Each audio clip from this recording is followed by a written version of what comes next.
at this time, rather than focusing on my PowerPoint presentation, which doesn't exist today, and the notes, which I wanted to give you a sense of these materials you can take home for you, it would feel more important to me, rather than sticking onto my agenda, to do what I feel I do best, which is to have a relationship with you, the audience, by asking you specifically what challenges you have in your presentation that I can move you through right now, right here, with the support of all of us. Okay, thank you for your giving your first part that got us started on a good footing. And Peter, for your comments as well. I've answered a few of those, not all of them, in terms of structuring the presentation. Time to open up to you as to ask what in particular areas, if you were to make a shift and be more impactful and effective in your presentation, what would shift? Think about it. Monica, you have something on your mind. Look, I've just been invited to speak at Zonta. You've been asked to speak? Yeah, and give a 20-minute presentation. Now, my presentation's an hour, and I'm really comfortable doing an hour. That's right. To go to 20 minutes, I'm going, Sure. now what do I do? Okay. Come up here. Let's do this in the shortest amount of time. All right. Does everyone understand the challenge that Monica's facing? To take a presentation, as you may have similar presentations, that's of a certain format, and to shift the format, in your case, from a 60-minute presentation to 1/3. Yeah, Okay. 1/3. Right. So obviously it brings up some anxiety because I'm used to presenting it in a certain way that I'm comfortable with. Okay. Well, how do you edit out? Always when we present, the question is, how do I edit out?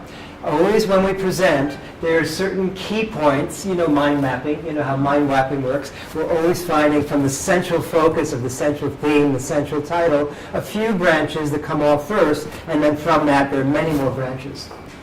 If I were you, I would go back to the essential core of your presentation and look at the fewest branches first, because you're not going to necessarily go out to all the details that you're used to, but you will want to emphasize the key headlines. That's what I've done today in a way. I've mentioned the speech cycle template, the grid system, and the affirmations for self-talk. I haven't gone into the depth that I wanted to with the full-length power presentation and so on. I've had to do the exact same thing, actually.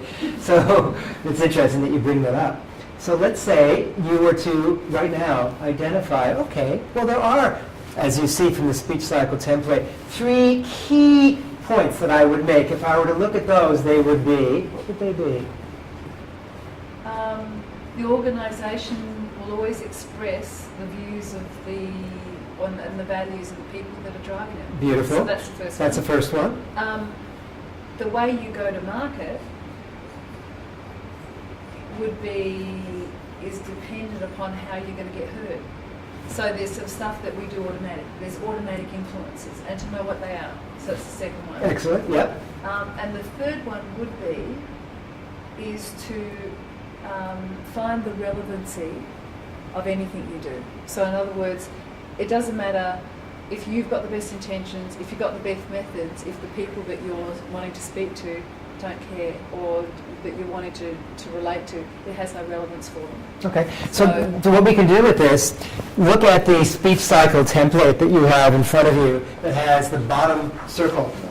The bottom circle is the P formula. You see those words, principle, example, and application in them.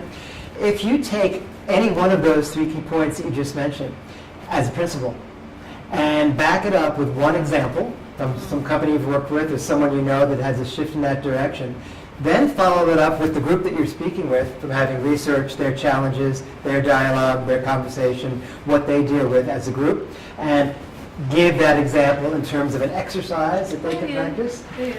Those 3 simple things right there will be 20 minutes long. And that would be very powerful for them because you're meeting them where they need to be met rather than going to the fullness of your presentation that may not be what they need to hear anyway. Can you see yourself doing that? Yeah, I can actually see myself taking their organisation and putting a principle in place and then working it through on stage for them. It will be so much more meaningful to them anyway. Yeah.